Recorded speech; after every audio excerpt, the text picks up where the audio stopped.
परब्रह्म परमेश्वर सर्वत्र श्री चक्रधर प्रभू यांचा मुक्काम पैठणला आहे आणि पैठण प्रांतामध्ये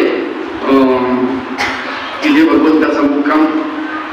एक दिवशी थोडी संध्याकाळची वेळ आहे आणि नाथोबा, या नाथोबाला भगवंत बाईसा म्हणते की नाथोबा जा म्हटले गावातून दूध घेऊन या.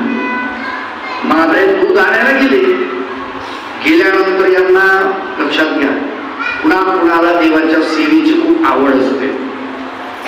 तशी नाथोबाला देवाची सेवा करण्याची खूप आवड. सुरुवातीला इतकी नव्हती, पण नंतर इतकी आवड झाली, ते खूप झाले की आता या वेळेला मला देवाची सेवा घडते आहे. आणि त्या फळामध्ये त्यांना आनंद झाला. असा आनंद झाला देवाने त्यांना स्थिती सुख दिलं. त्याला स्थिती नावाचं सुख म्हणतात. ते स्थिती सुखामध्ये चालले ते बरं गेले, दूध आणलं, स्थिती अधिक सुखर झाली.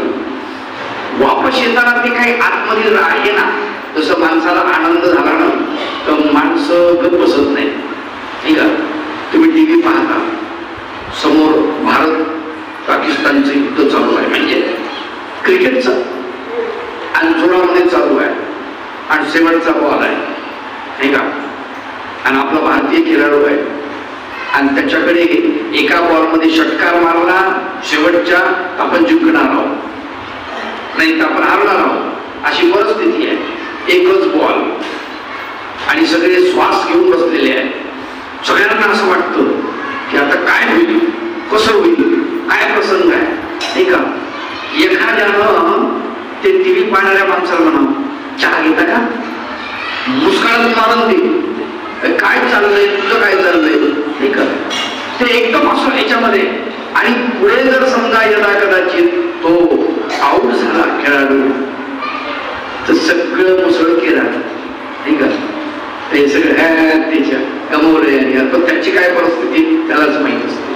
ठीक आहे, पण यदा कदाचित त्यांनी षटकार मारला, जसा त्यांनी षटकार मारला, आपण कुठं बसलेलो असतो, आपल्या घरामध्ये, आपल्या आसपास कोणी असतं का, कोणीच नसतो. हो एकदम काय संचरलं आपल्यामध्ये, आनंद झाला. कोण जिंकलं, खेळाडू जिंकला, टीम जिंकली. नाही का, पहिली महत्वाची गोष्ट खेळाडू जिंकला, टीम जिंकली. तुमचा काही रोल नाही, तुम्ही फक्त पाहत आहे. पण भारताचा मी अविभाज्य भाग आहे. भारत जिंकला ना मला आनंद झाला पाहिजे, म्हणून आनंद झाला. असाच आनंद या नाथोबाला झालेला आहे. स्थितीच्या सुखामध्ये स्थिती सुभर झाली आणि त्यांना प्रचंड आनंद झाला. आता ते आनंद काय आतमध्ये गप्प बसलं, त्यांना मोठ्यानं आरोळ दिली. अशी जशी आरोळ दिली तसं गावातले लोक गेले थांबले. आता हे चालले स्वामींकडे आणि गावातले लोक घाबरले, थरथर कापायला लागले. अरे बाप, चोर आले. पूर्वीच्या काळामध्ये डाके पडायचे नाही का, आणि ते लुटून न्यायचे. म्हणजे पालखी आले, कोणीतरी शत्रू आले, काहीतरी आता होणार. आता काही बरी गोष्ट नाही. सगळ्या लोकांनी असे दरवाजे लावले, पटापटा वेशीला आगळ घातली आणि सगळे लोक, काही तरुण असतील बघू, चोर आले तर पाहू म्हणून हातात तलवारी, भाले, कुऱ्हाडी घेऊन निघाले. कोयता, विळा, काय असेल ते असं घेऊन. आणि जे माझ्यासारखे घाबरट, नको बाबा चोर आले, दरवाजा लावून आतमध्ये बसले घरामध्ये. अशी त्या गावची, पण सगळ्या गावाला भयग्रस्त करून टाकलं त्या वस्तीला. आणि नाथोबा मात्र येत आहे. आल्यानंतर आता हा इथलचा जो गहजब आहे, म्हणजे हा आवाज आहे सगळा लोकांचा, तो स्वामींपर्यंत पोहोचला. रात्रीची वेळ निवांत असते, आलं का लक्षात. या निवांत वेळेमध्ये भगवंत म्हणतात आवाज कशाचा येऊ राहिला, काय भानगड आहे, गावामध्ये काय चालू आहे. आणि मग नाथोबा आले गावातून. नाथोबाला विचारलं, त्यांनी आपलं दूध आणलं, बाईचा जवळ देऊन टाकलं आणि म्हटले मंडळी का हे गावात गहजब कशाचा आहे, एवढा कल्ला कशाचा आहे, काय भानगड आहे. ते म्हणजे जी त्याचं असं झालं, मला आनंद झाला त्याच्यामुळे मी आरोळी ठोकली मोठ्यानं. अरे पण अशी का आरोळी असते, आनंद झाला मग आरडायचं असतं, ओरडायचं असतं. म्हणजे काय करू देवा, ते काय पोटात मावेच ना, त्याच्यामुळे मी बाहेर पडलं, त्याला इलाज नाहीये. अरे म्हणजे पण त्याच्यामुळे गावामध्ये गहजब आला, लोक घाबरले ना. हा म्हणजे लोक घाबरले, लोकांना आगळ लागले, म्हणजे दरवाजा बंद केला गावातला. घाबरून गेले म्हणजे लोक. आणि कोणी हातामध्ये कुऱ्हाडी फिराडी घेऊन निघाले, काही लोक घाबरले,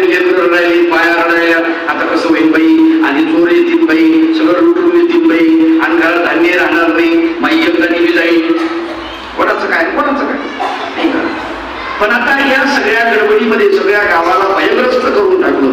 स्वामी चक्रधर महाराज म्हणतात त्यावेळेला भगवंताच्या श्रीमुखातून एक सूत्र बाहेर पडलं. काय म्हणतात भगवंत? अरे म्हणले तुम्ही महात्मे आहात, तुम्ही महात्मे की गा, तुम्ही चतुर्विधा भूतग्रामा अभय द्यावे की, तुम्ही चतुर्विध भूतग्रामाला अभय दिलं पाहिजे. तुम्ही महात्मे आहात, तुम्ही काय आहात? महात्मे आहात, तुम्ही सज्जन आहात, तुम्ही साधू आहात, तुम्ही सत्शील आहात, सदाचारी आहात, आणि तुम्ही असं कसं काय केलं? लोकांना भयग्रस्त का केलं? तुमच्याकडून जर लोकांना अशी भीती निर्माण झाली तर कसं होईल, नाही का? आणि म्हणून भगवंताच्या श्रीमुखातून सूत्र बाहेर पडलं. त्याचा अर्थ सांग, तुम्ही महात्मे की गा. तुम्ही म्हणजे कोण? स्वामी चक्रधर महाराज नाथोबाला उद्देशून म्हणतात तुम्ही महात्मे. आता महात्मे कोण आहेत लक्षात ठेवा. महात्म्याचं वर्णन करताना लीळा वैभवकार कुलपती बाबूगावकर बाबा यांनी लीळा वैभवमध्ये फार सुंदर वर्णन केलेलं आहे. त्यातली एक ओवी आहे, तुम्ही असा महात्मे, सामान्य जीव लघु आत्मे, तुमच्या कृतीशी परमात्मे काही करावे. काय सामान्य जीव जे आहेत म्हणजे किडा, मुंगी, हत्ती, कुत्र, मांजर, डुक्कर, पशु, पक्षी, साप, मुंगूस, हे सगळे काय सामान्य जीव आहेत. हे लघु आत्मे आहेत. आणि तुम्ही माणूस आहात ना, तुम्ही असा महात्मे. आणि तुमची कृती जर बिघडली तर तुमच्या कृतीशी परमात्मे काही करावे. परमात्म्यानं काय करावं? तुमची कृती जर बिघडली तर, नाही का? अशा प्रकारची ती ओवी आहे. इथे नाथोबाची कृती आनंदाच्या भरामध्ये नाथोबा आहेत आणि त्यांची कृती बिघडली. खरं तर भगवंत नाथोबाला पुढे करून आपल्याला उपदेश करतात, आपल्याला निरूपण करतात की तुम्ही महात्मे आहात, महान आत्मे आहात. तुम्ही मनुष्य देहामध्ये आले म्हणजे महान आहात. लक्षात ठेवा, ज्याला ज्याला मनुष्य देह आहे, मनुष्य देहामध्ये ज्याचा वास आहे, निवास आहे, रहिवास आहे, तो जीवात्मा महात्माच आहे. म्हणून अशा महात्म्याने चतुर्विध भूतग्रामाला अभय दिलं पाहिजे असं स्वामी चक्रधर महाराज म्हणतात. तुम्ही महात्मे की गा आणि तुम्ही चतुर्विधा भूतग्रामा अभय द्यावे की. सूत्र असं सुंदर आहे. लीळा चरित्रातल्या उत्तरार्धामध्ये 513 क्रमांकाची लीळा त्याच्यामध्ये हे सूत्र आलेलं आहे. आचार नावाचं प्रकरण आहे सूत्रपाठामध्ये, त्याच्यामध्ये 232 नावाचं सूत्र क्रमांक त्याच्यामध्ये हे सूत्र आहे. आणि गोड सूत्र आहे. त्या सूत्राचा आपण परामर्श घेऊया. तुम्ही महात्मे की गा, तुम्ही महात्मे आहात, पण तुमचं कृत्य काय असलं पाहिजे? तुम्ही काय काम केलं पाहिजे? महात्म्यानं काय वर्तन करावं, कसं वर्तन करावं, साधू कोणाला म्हणावं, नाही का? साधू म्हणजे कोण असतो, नाही का? साधूनी जे 6 धुतले, त्या दिवशी सांगितलं 6 धुवून काढले, राग, द्वेष, काम, क्रोध, मद, मत्सर याचा त्याग, याच नावे संन्यास की बाई, त्याने 6 धुतले, तो साधू, नाही का? संत कोण? ज्याने 6चा अंत केला, राग, द्वेष, काम, क्रोध, मद, मत्सर याचा अंत केला, तो संत, नाही का? आपण कोणालाही संत म्हणतो, आपण कोणालाही साधू म्हणतो, नाही का? जाणता म्हणतो. आणि जाणता कोणाला म्हणतात? ज्याला ज्ञान आहे, स्वतःचं ज्ञान आहे, आत्म्याचं ज्ञान आहे, शरीराचं ज्ञान आहे, जीवात्म्याचं ज्ञान आहे, परमात्म्याचं ज्ञान आहे, देवतांचं ज्ञान आहे, प्रपंचाचं ज्ञान आहे, हे सगळ्या गोष्टीचं ज्याला ज्ञान आहे त्याला जाणता असं म्हणतात. त्याला जाणता म्हणतात. आपण कोणालाही जाणता म्हणतो, नाही का? सोफा करणारा, मंत्रतंत्र करणारा त्याला जाणता म्हणतो आपण किती चुकत असतो लक्षात ठेवा. पण जाणता तो नव्हे. तसं साधू कोण आहे ते आम्हाला कळायला पाहिजे. मग इथे भगवंत म्हणतात तुम्ही महात्मा. महात्मा म्हणजे महान आत्मा, मोठा आत्मा. तुमचा आत्मा चांगल्या कृतीनं मोठा झालेला आहे. तुम्ही काहीतरी पूर्वकर्मामध्ये चांगलं कर्म केलंय पूर्वजन्मामध्ये, म्हणून तुम्हाला मनुष्य जन्म भेटलेला आहे. म्हणून तुमचा आत्मा महान आहे. त्याला मलिन करू नका, त्याला मलिन करू नका. तो महान आत्मा जो आहे त्या आत्म्याचा विचार करा. त्यानं काय केलं पाहिजे तुम्ही? तर तुम्ही महात्मे की गा, तुम्ही चतुर्विधा भूतग्रामा अभय द्यावे की. चतुर्विध म्हणजे 4, चतुर्विध म्हणजे 4. भूतग्राम म्हणजे प्राणी मात्र जे आहेत ना, त्याला 4 खाणी म्हणतात. त्या 4 खाणीला तुम्ही अभय दिलं पाहिजे. कोणाकोणाला अभय दिलं पाहिजे? जाडज, अंडज, स्वेदज आणि पद्मीज, सगळ्यांना अभय दिलं पाहिजे. टोटल सगळे. जाडज म्हणजे जे जाडापासून झाले त्याला जाडज म्हणतात, म्हणजे सस्तन प्राणी. नाही का? आपण सगळे सस्तन प्राणी आहोत. आपण जारापासून जन्माला, आपला जन्म जो होतो तो जार असतो. आलं का लक्षात? एक खोळ असते, कातड्याची खोळ असते, त्याच्यात आपण असतो. त्याला जार म्हणतात. त्याला जार आणि पुढे ज म्हणजे जन्मलेले, चारापासून जन्मलेले म्हणून जारज. अंडज, अंड्यापासून जन्मलेले म्हणून अंडज. लक्षात घ्या, जो शब्द जन्मण्यावाचक आलेला आहे, जो अक्षर त्याला जोडलेला आहे.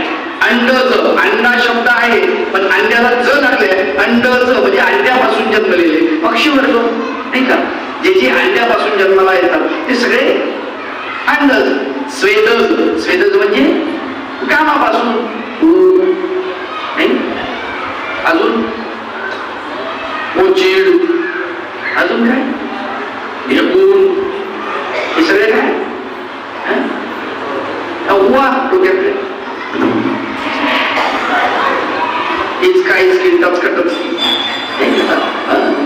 हे सगळे काय कामापासून जन्माला. चारस, अंड, स्वेदज आणि उद्बीज. उद्बीज म्हणजे बीजापासून उत्पन्न झाले, म्हणजे जेवढे वृक्ष आहेत, वेली आहेत, हे सगळे काय उद्बीज. त्या चारी खाणीतल्या जीवांना तुम्ही अभय दिलं पाहिजे. तुम्ही महात्म्या, चारी खाणीतल्या जीवांना तुम्ही अभय दिलं पाहिजे. लक्षात ठेवा, स्वामी चक्रधर महाराज चारी खाणीतल्या जीवांना अभय द्यायला सांगतात. सर्वांना अभय दिलं पाहिजे, कारण तुम्ही महात्म्य आहात. तुम्हाला कुणीच भिलं नाही पाहिजे, कुणीच नाही. तुम्ही कोणाला घाबरलं नाही पाहिजे, तुम्हाला कोणी घाबरलं नाही पाहिजे. गंमत आहे. गंमत अशी आहे, आपण कोणाला घाबरत नाही अशी बरेच माणसं आहेत, पण दुसरे त्याला घाबरतात. तसं नाही झालं पाहिजे. सिंह कोणाला घाबरतो का? नाही, पण सिंहाला माणूस घाबरतो किती, वाघाला आपण घाबरतो किती. आता तो प्राणी आहे, पण माणसाची, साधूची, महात्म्याची अशी अवस्था झाली पाहिजे, त्याला कुणी भिलं नाही पाहिजे आणि तो कुणाला भिला नाही पाहिजे. त्याला महात्मा म्हणतात, त्याला संत म्हणतात, त्याला सत्पुरुष म्हणतात. आपण तर घाबरतो नाही का?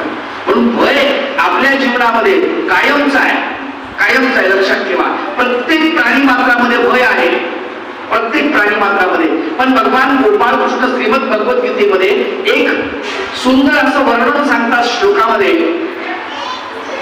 सात्विक संपत्तीचं वर्णन करतात भगवंत. सात्विक, राजस संपत्ती, सात्विक संपत्ती आणि तामस संपत्ती, अशा 3 प्रकारच्या संपत्ती आहेत.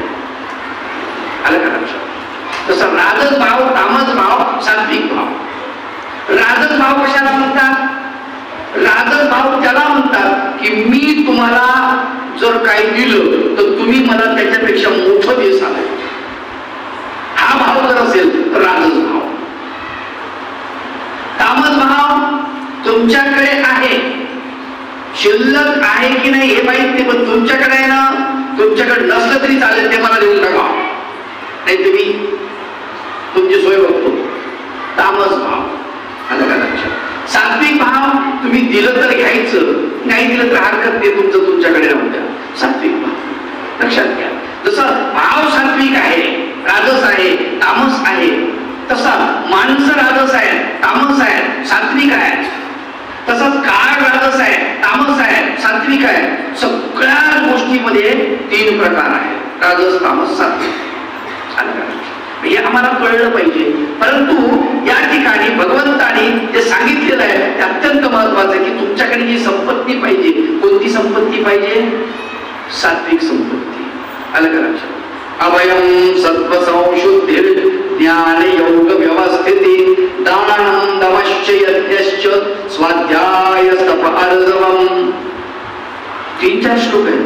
अहिंसा सत्यम क्रोध त्याग शांती अभयशुनम दया भूतीश्वरोत्तम मार्गवम रेगचा फलम तेज क्षमा धृती शौच मद्रोहणातिमानिता भवंती संपदम दैवी मविदातश्च भारत. हे भारता, हे अर्जुना, ही दैवी संपत्ती आहे.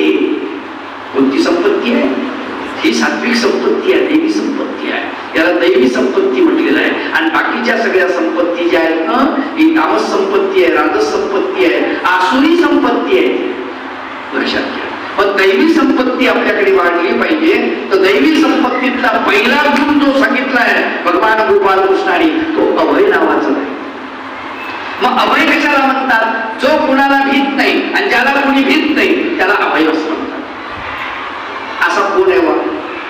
आपण निर्भय असू शकतो. निर्भय शब्द वेगळा, लक्षात ठेवा. निर्भय म्हणजे नाही भय. शब्दाचा अर्थ कसा आहे? निर्भय. निधी त्याला विसर्ग आला आणि पुढे भय म्हणजे नाही भय. ज्याच्या अंतःकरणात भय नाही त्याला निर्भय असं म्हणतात. परंतु अगोदर भय होतो, हा त्याचा अर्थ आहे. भयाचा विरुद्धार्थी शब्द निर्भय आहे. पण अभय मात्र असा आहे की तो पूर्वी नाही आणि आताही नाही भीती. पूर्वी नव्हती, आताही नाही, त्याला अभय म्हटलंय. कधी ज्याच्याकडे भीती नावाचा भाग नाही त्याला अभय असं म्हणतात. आणि असं अभय फक्त भगवंताकडे असतं. आणि भगवंताने सांगितलेलं तत्वज्ञान, त्याचं चिंतन जर आपण करत राहिलो, त्याचं आचरण करत राहिलो, तर आपल्याकडे ती अवस्था निर्माण होते अभयाची. म्हणून चक्रधर भगवंत म्हणतात की तुम्ही कोण आहात? महात्म्या. तुम्ही महात्मे की का?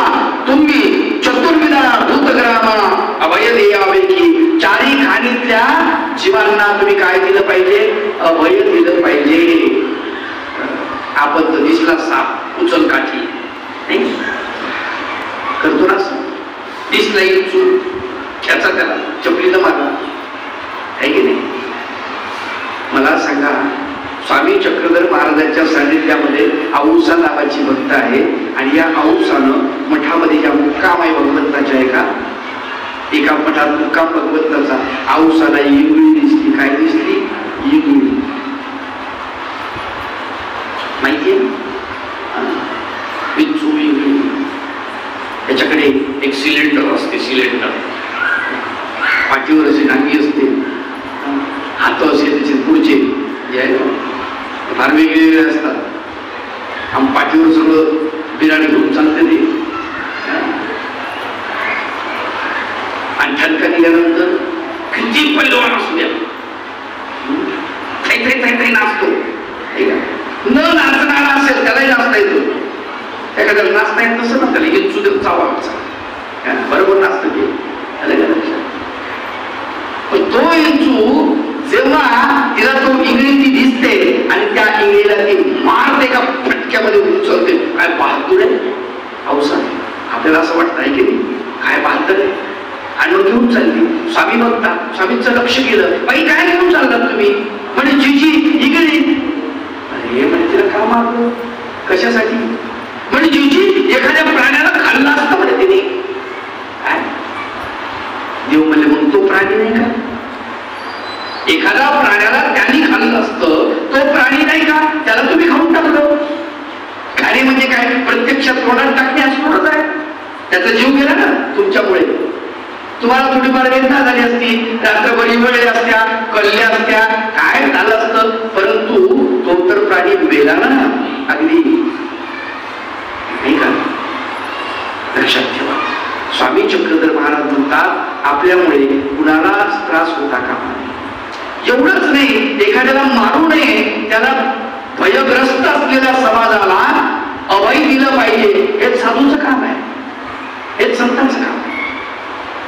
पण काही संतच मला सांगतो समाजामध्ये भय निर्माण करतात, भीती निर्माण करतात. हे असं होणार आहे, हे तसं होणार आहे. आणि मग काही खरं नाही.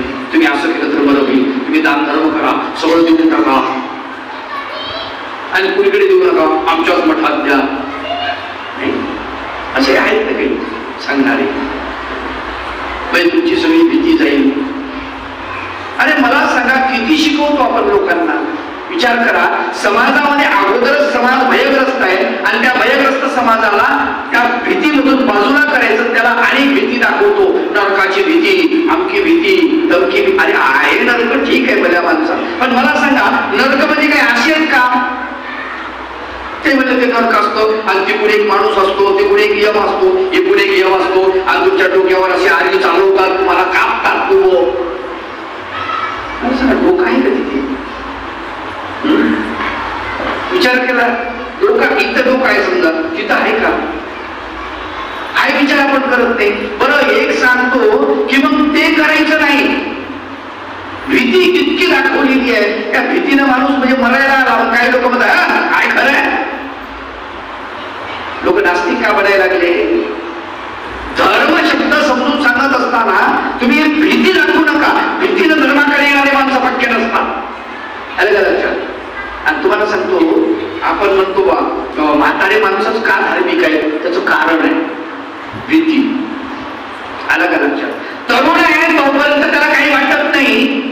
लक्षात. तोपर्यंत त्याला काही कशातच काही वाटत नाही, तोपर्यंत कशाचं काय काही सांगतात लोक, काही खरं नाहीये. आणि ज्या वेळेला 40-45च्या पुढं वय निघून जातो आणि मग तो म्हणतो खरंच जर तो साचलं तर नाही का, भीती निर्माण होतो.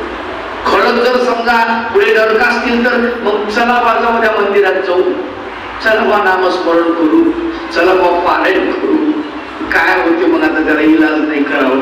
अशा भीतीनं जर तुम्ही मंदिराकडे जात असाल, तुम्ही संन्यासाकडे जात असाल, गुरुकडे जात असाल तर त्याला अर्थ नाही. लक्षात घ्या, त्याला अर्थ नाही. न घाबरता गेलं पाहिजे. भय, मला सांगा, ज्याची आपल्याला भक्ती करायची आहे त्याची भीती वाटते का आपल्याला?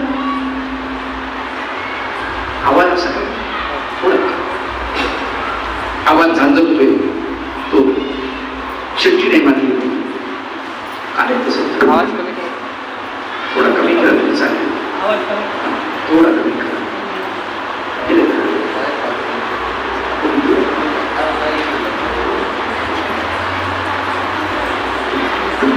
हा हॅलो हॅलो, हा बस बस बस बस जमलं.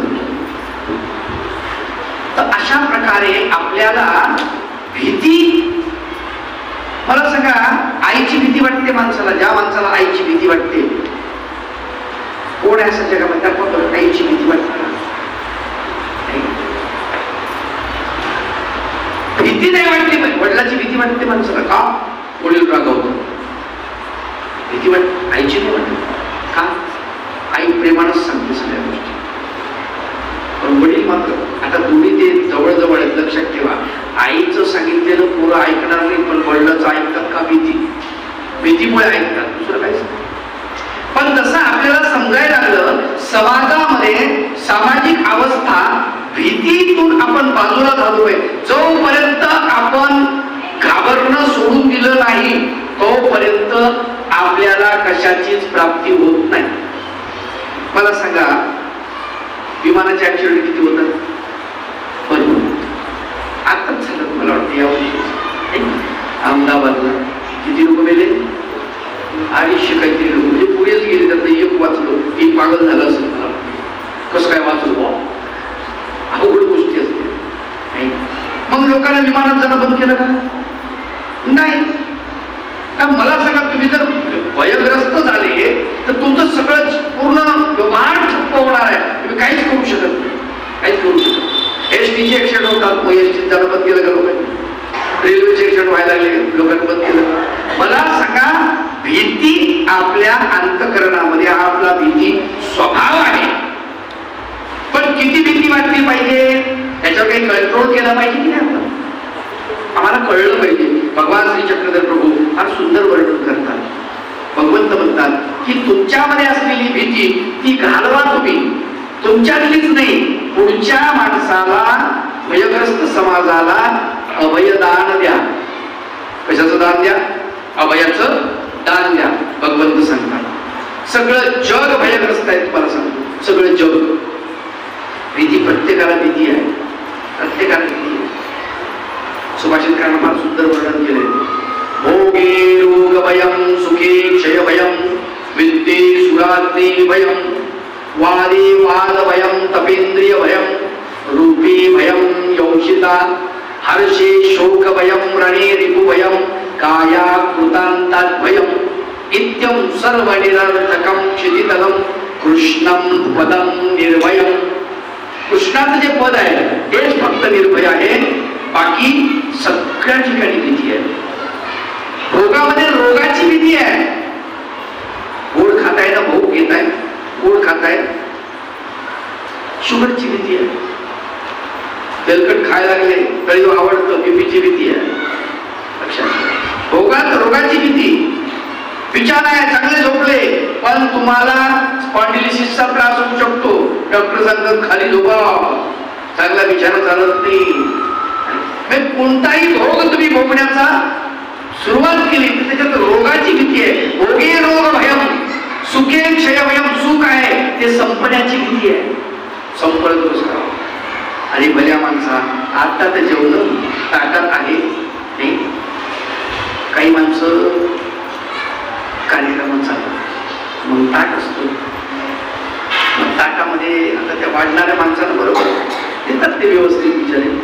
त्यांना कळतं ना कोण्या माणसाला किती लागतं. पण ठीक आहे, पण काही काही माझ्यासारखे बहादर जास्त घेतात. गुलाबजामुन आवडत असेल तर गुलाबजामुन, बुंदी आवडत असेल तर बुंदी, जे जे आवडते ते बंद घेऊन ठेवतात. हे आता ते संपूर्ण कचऱ्यात फेकून द्यावं लागेल ना, दुसऱ्याच्या मुखात जाईल ना. एक जण असंच एवढं टोपलं भर गुलाबजामुन घेऊन, मी एक हेच खातो, हेच द्या मला, दुसरा नाही पाहिजे. त्यामुळे अरे चपाती घे पाहिजे, नाही म्हणे चपाती खात बसते. अरे भाजी नाही, भात नाही, चपाती नाही, पापड नाही, कुरड्या नाही, भजी नाही, गुलाबजामुनच खायचे म्हणे. आज गेलं गुलाबजामुन, अरे टोपलं. आता त्याला त्याच्या शेजारच्या मित्रांना एवढे खाऊन आलेले म्हणजे संपून गेले तर मग आपण तुझ्या पोटात बसते का नाही बसले तर फेकून देऊ म्हणे. आणि असं होते पहा तुम्ही, आपण ताट जेवायला घेतो आपल्या हाताने घेतो. मला सांगा, लोक म्हणतात वाढल्यानंतर आग्रहानं वाढल्या जातं, वाया जातं. अरे अन्न लोक त्याला ब्रह्म म्हणतात रे माय बाप. विचार करा. नाही, आपल्या हाताने आपण घेतो. चटणी आपल्याला लागत नाही, घेऊ नका ना, नका घेऊ. एक माझ्यासोबत ड्रायव्हर होता, कार्यक्रमाला गेलोय का, आता ते तुमच्या माणसाला श्रीखंड वाटलो, ते श्रीखंड पिवळं होतं, याला गोड खायचं नाही, याला विचारायचं की नाही अगोदर काय म्हणून. जेवायला बसल्यानंतर ते खाल्लं, ते निघालं श्रीखंड, त्याला गोड आवडत नव्हतं. ते म्हणे मला वाटलं बेसूनच आहे. अरे भल्या माणसा, ते वाया गेलं ना रे भाऊ. ते बाबा होते, असे बोलले का नाही त्याला, हे म्हणजे आम्ही संन्यासी आहोत, आम्ही साठून पुसून खाणारे माणूस आहे, इतकुसे वाया जाऊ देत ते आम्ही. आणि तुम्ही खुशालपणे, मुंगी सुद्धा आमचं ताटावर जर आली तर ती म्हणजे इथं काहीच नाही आहे, सगळं साठून पुसून खाल्लं यावं चालू. असे माणसं आहे म्हणलं आम्ही. आणि ते खुशाल ते गोष्ट टाकलं. आणि ज्या माणसानं ते अन्नदान केलंय त्यानं त्याच्या पोटातलं त्याला चिमटा देऊन त्यानं आपल्याला अन्नदान केलं. अन्नदान करणारा माणूस आपल्या पोटाला चिमटा देतो, आपल्या लेकराच्या तोंडात जाणारा घास काढतो, आपल्या पत्नीच्या आई वडिलांच्या तोंडातला घास काढतो आणि तो पंगत देतो आपल्याला. आपला काय वैरी आहे का? आम्हाला कळलं पाहिजे. या सगळ्या गोष्टी ज्या आहेत त्या आम्हाला समजलं पाहिजे. भोगे रोग भयम, सुखे क्षय भयम, विद्ये सुरात्मे भयम. संपत्ती आहे प्रचंड, टॅक्सीची भीती नाही. टॅक्स पैसे वाढले, आता तुम्ही आधार लिंक करा, किती पैसे आहे बँकेत, सरकारला बरोबर पडते. पहिल्यासारखं नाही जमिनीत काढून ठेवलं मडक्यामध्ये,